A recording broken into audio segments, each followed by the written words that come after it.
विकसित भारत का झुंझुना बजाने वाले इस बजट में बहुत सारी कड़वी असलियतें छिपी हैं। 143 करोड़ के इस देश में बेशक 3 करोड़ 20 लाख लोगों को इनकम टैक्स से, जो इनकम टैक्स भरते हैं, उससे कुछ राहत मिली होगी, लेकिन 140 करोड़ जो बाकी हैं उनका क्या? उनको कोई फायदा नहीं मिलने वाला है। और इसीलिए बजट में छिपी जो असलियत है उस पर चर्चा जरूरी है। बजट में इस वित्तीय वर्ष मतलब 2024-25 में असल में पूरी कहानी है, क्योंकि खोखले दावों को भूल जाइए, आंकड़े कुछ और बता रहे हैं। सबसे पहली बात, आर्थिक मंदी, सरकार इसको नकारती है। प्रमाण है रेवेन्यू रिसीट का 41,000 करोड़ से ज्यादा की गिरावट। टैक्स रिसीट करीब करीब 26,500 करोड़ की गिरावट हुई है।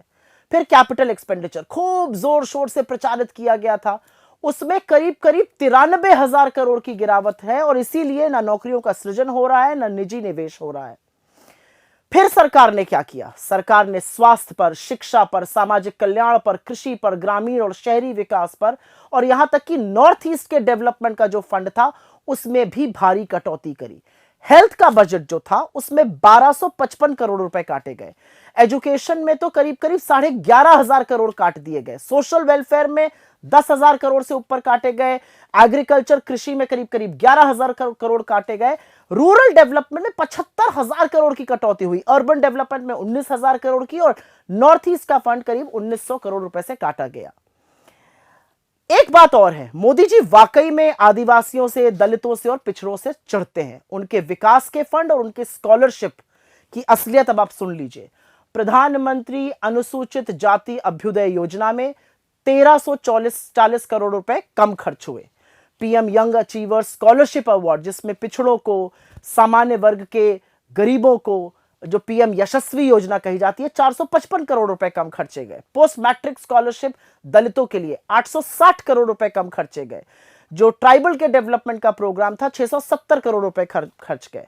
और तो और जो सरकार के खुद के बड़े योजनाएं, खुद के बड़े कार्यक्रम थे जिस पर दिन भर जाप किया जाता था, उनमें भी लगता है सरकार का विश्वास अब डगमगा गया है। बड़ी योजनाओं में भी कम खर्च किया गया या उसमें कटौती हो गई। प्रधानमंत्री आवास योजना शहरी 16,501 करोड़ रुपए की कटौती हुई। रूरल में, ग्रामीण जो आवास योजना है उसमें 22,000 करोड़ से ज्यादा कम खर्च किए गए। जल जीवन मिशन में तो 74,000 करोड़ रुपए काट दिए गए। युवाओं को एक बार फिर से धोखा मिला है, क्योंकि जितनी भी रोजगार सृजन की योजनाएं हैं उसमें जो पैसा आवंटित किया गया था वो खर्च ही नहीं किया गया। पीएलआई बहुत जोर शोर से आई थी, जो माइटी लिंक थी 423 करोड़ काटे गए, और जो ऑटो से लिंक था पीएलआई उसमें तो करीब करीब 3,000 करोड़ से ऊपर का काटा गया। स्किल इंडिया प्रोग्राम में 68 करोड़ रुपए कम खर्च हुए, होते तो शायद लोग ज्यादा स्किल ले पाते। महिलाओं और बच्चों तक को ठग डाला। महिलाओं और बच्चों की तमाम योजनाओं में पैसा काटा गया। प्रधानमंत्री पोषण शक्ति निर्माण पोषण योजना में 2,500 करोड़ रुपए कम खर्च हुए, जबकि इस देश में माल न्यूट्रिशन बहुत ज्यादा है। सक्षम आंगनवाड़ी योजना में 1,100 करोड़ रुपए की कटौती कर दी गई। वात्सल्य योजना में 8100 करोड़ की कटौती करी गई, और मिशन शक्ति में 1,695 करोड़ कम खर्चा हुए। और इसलिए यह समझना जरूरी है कि इस बजट में हुआ क्या। विकसित भारत ये जपा जा रहा है, ठीक है। अगर विकसित भारत बनना है तो भारत की जीडीपी ग्रोथ रेट को कम से कम 8% अगले 22 साल के लिए बढ़ना होगा। ग्रोथ पिछले 10 सालों में महज 6% हो पाई है। असलियत यह भी है कि इस बजट में रोजगार के सृजन के लिए, महंगाई को खत्म करने के लिए, ग्रामीण और शहरी विकास के लिए, आर्थिक असमानता को खत्म करने के लिए, मालन्यूट्रिशन को खत्म करने के लिए ऐसी कोई चीजें नहीं है जो सुई की नोक को उठाकर इधर से उधर करेंगी। और इसीलिए झुंझुना बजाते रहिए, लेकिन कुछ तो काम किया होता बजट में। बजट के आंकड़े और सरकार के खोखले दावे वाकई कुछ और कह रहे हैं।